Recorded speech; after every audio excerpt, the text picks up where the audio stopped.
Hey everyone, welcome back to my channel. This is Heidi from My Reading Life, and I'm here to answer questions that people have asked me about my President's Reading Challenge. So the response to my last President's Reading Challenge video, which I'll link down below, was tremendous. Like maybe the most views I've ever gotten on a video on my channel. And I am just so thankful to everybody who has interest in this project. It's a great project. So a bunch of questions were asked in the comments, and I will answer those in this video. I also am going to insert a clip here of my newly relocated presidential biography section in my library. As you can see, those shelves are in the upstairs part of my house. They're white IKEA Billy bookshelves. They're great. My husband just gave me 3 new sections of those shelving for my upstairs library. So I've moved my presidential biography section from my downstairs bookcase to this bookcase upstairs. And I really am super excited to have more space because I had run out of room in the downstairs bookshelf. And clearly these kinds of biographies take up a lot of room. So that's what my library shelves look like with my biographies. I would also like to say that there was a lot of interest expressed in people wanting recommendations for individual presidents or to hear about what books I read for each president. So I've decided to start a new series of videos on my channel where I will go through a group of presidents in each video and tell you what I read for those presidents. I think I will do chunks of 5, so like 5 presidents and what I read for each of those presidents. And so that will slowly come out over time. And so those will serve as my recommendation or my disrecommendation videos for presidential biographies for this challenge. So as I said, I'll link my last video down below, but what the President's Reading Challenge is, in a nutshell, is you read a biography of each American president in chronological order. And I have been working on this project since prior to 2014. I can't remember now exactly when I started, but it's in that last video, so you can check it out. But it's been more than 10 years. And I just finished my biography for Franklin Delano Roosevelt. So Joe Smith did ask me if I only read one biography for each president, how many more biographies would I have to read to be finished? And through the current American president, who is Joe Biden, I would have to read 14 more biographies at this point to be caught up. But of course, I have several books that I'm planning to read for Franklin Roosevelt before I move on into Truman.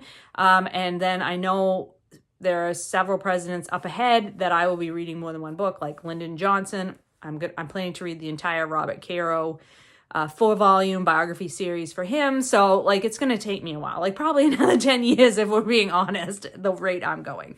So thank you, Joe, for that question. Another question I was asked is if I could recommend a biography for Thomas Jefferson. I read this one. This is the John Meacham, Thomas Jefferson, The Art of Power. This is a fairly recent biography. Let me check and see when it came out. It came out in 2012. So yeah, when I got this, it had just come out in like very recently. And this is a very thorough biography. I think that Meacham is an excellent biographer. He is, I think, he's very well known. He's written biographies of many of the American presidents. As you can see, it's quite a chunky monkey. And I learned a lot from this book. So I definitely would recommend this one if you're interested in reading a biography about Thomas Jefferson. I was asked when I started with the Washington biography by Ron Chernow, which is the first biography I read for this challenge, did I already know that I wanted to complete the challenge?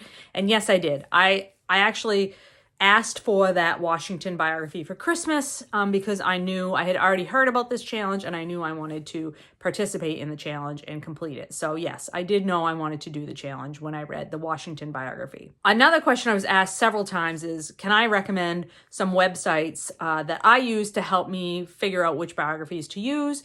There's one primary website that I use for this project, and it's called, I'm sorry, I'm looking off to the side. It's because I have my notes here, my notebook, my handy dandy notebook, and my notes. So My Journey Through the Best Presidential Biographies is the name of the website, and these will all be linked down below, but it's bestpresidentialbios.com.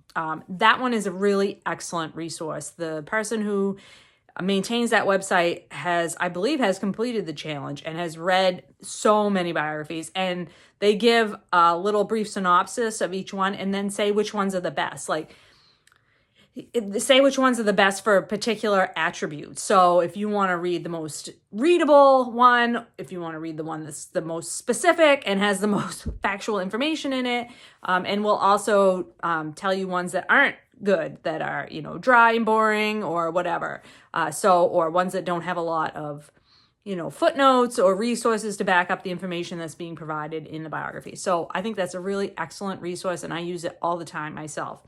Some other resources that I use Goodreads. Goodreads has a list of presidential biographies, and it's not curated the same way some of these websites are, but if you're just looking for a list of biographies, that's another good resource. And then another website is called the Boston Advisor, Best Presidential Biographies, and that's at thebostonadvisor.com. And that's a more recent project, and it's two professors, and they each read a biography of each president, and then they compare their reading experiences and decide together which is the best biography for you to read to move forward. Sometimes, in some occasions, they did read the same biography, but in a lot of cases, they read different biographies, and it's really interesting to see which one they decide is a better biography of each president. So that's a fun one to look at for another option to research presidential biographies.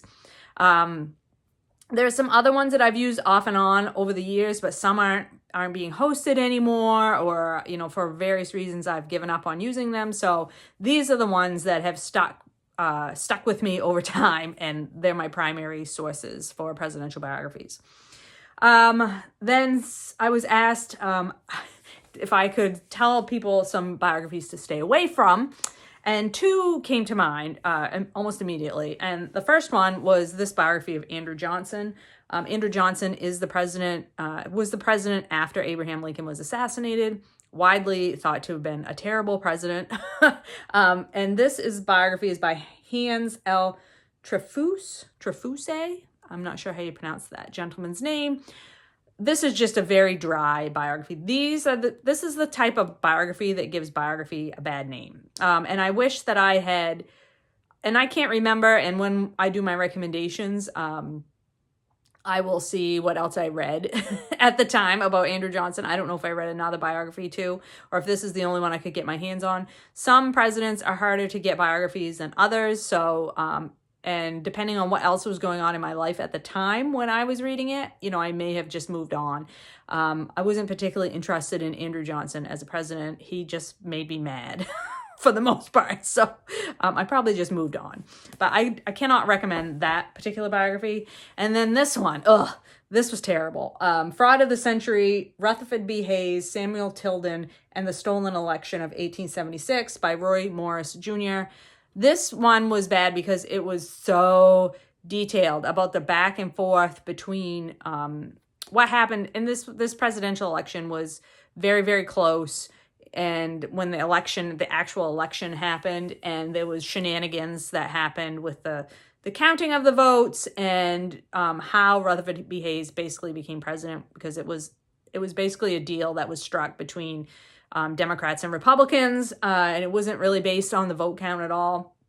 And the overly detailed amount of information about the sort of like how the lead up to the election and the shenanigans that were happening and the names of all the people that were involved with party politics. Like, I don't like the sections of the biographies for the most part that get involved in the party politics, like the stuff leading up to the nominations, like the Democrats or the Republicans, they're nominating conventions, like which people were like for each state were the head of their party and were like sort of rallying the delegates, and like all of that nonsense is like not very interesting to me. I'm more interested in the president as a person and their policies and things like that, what the context of the history was at the time in the United States. And I'm the internal political shenanigans at the party level, I am not so much interested in. And that's what this book was mostly about. So can't recommend this one either. I was asked about if I commonly read biographies of the first ladies that go with each president, and I do not. I have read a couple of biographies of first ladies, but I am not, like, at this time, I'm not trying to complete a biography for each first lady. I did read, and I don't have them, I don't own the books because I borrowed them from the library.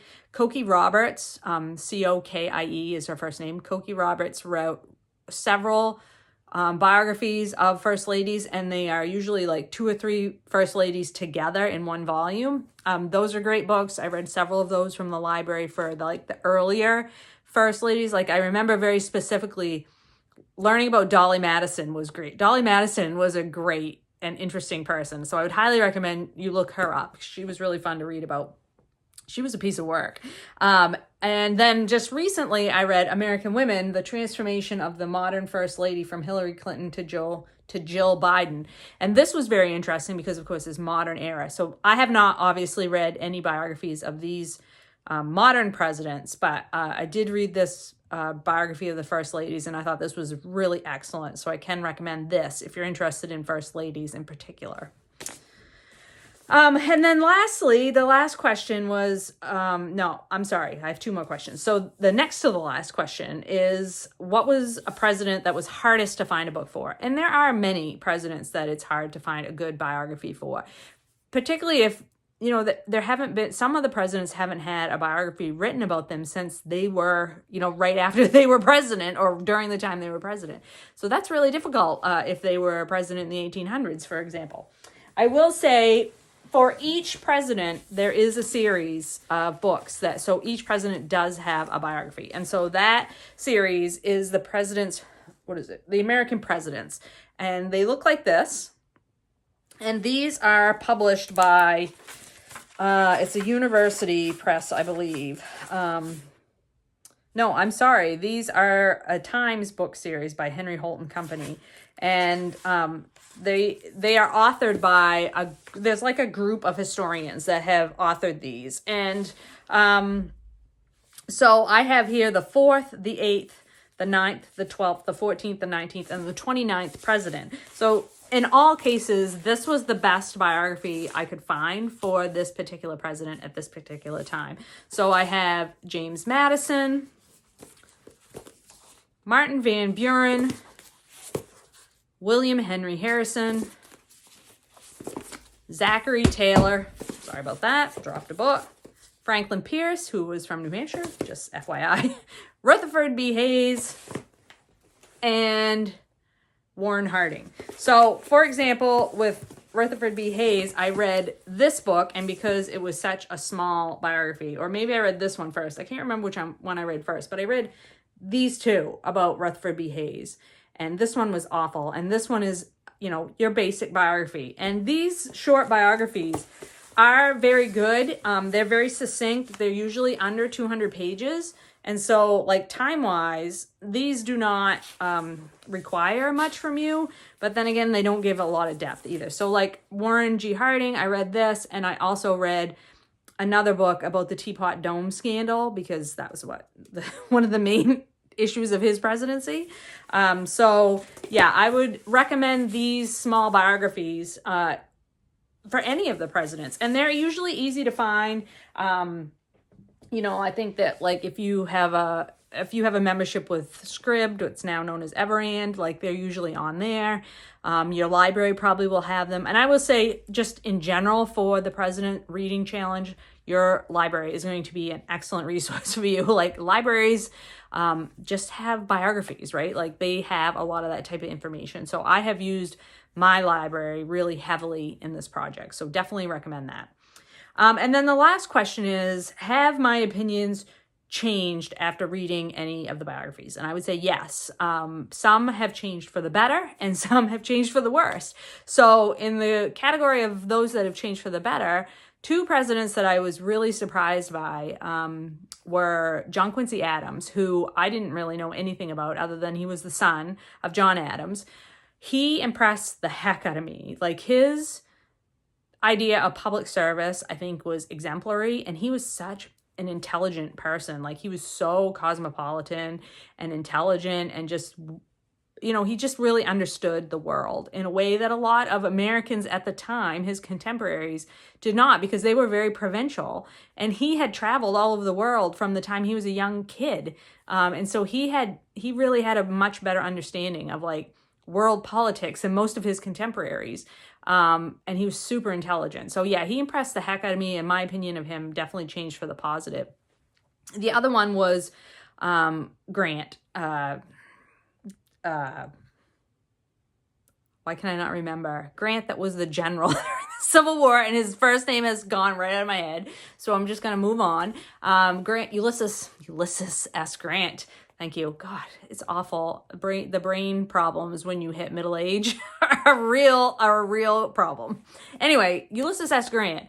I knew of him as a general in the Civil War, as the main Union general, hero of the Civil War. But reading his biography and like seeing his entire life, he is a very interesting person. He had a lot of demons. He struggled. He was not perfect by any means. That was the first presidential biography that made me cry. I got to the end of his biography and I cried. Actual tears at a biography. That is not very common. But I found his life story to be very emotionally touching. And even though he was a very flawed person, I just had such empathy for him. I think he was just a really interesting person, and very, very human, very relatable. So yeah, definitely my opinion of him changed, got even more, I went up in my opinion. And the ones that, there was one other one that my opinion changed, and I would say in a positive direction, although I'm still not like 100% positive about him. And that's one that I've read recently, and that's Herbert Hoover. Because Herbert Hoover is known as the president that made the Great Depression worse. And so, I had a very negative opinion of him. And then I read his biography and I realized that is true. He wasn't a very good president, but he was a super smart guy and like really talented at logistics.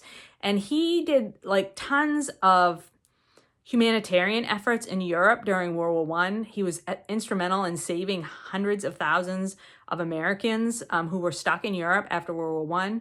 He organized ships to take American citizens back home. He made sure they had money to have food and places to stay. And then he organized relief efforts for millions of people in Europe, and like made sure that millions of people who would have otherwise starved to death got food because of the efforts of Herbert Hoover.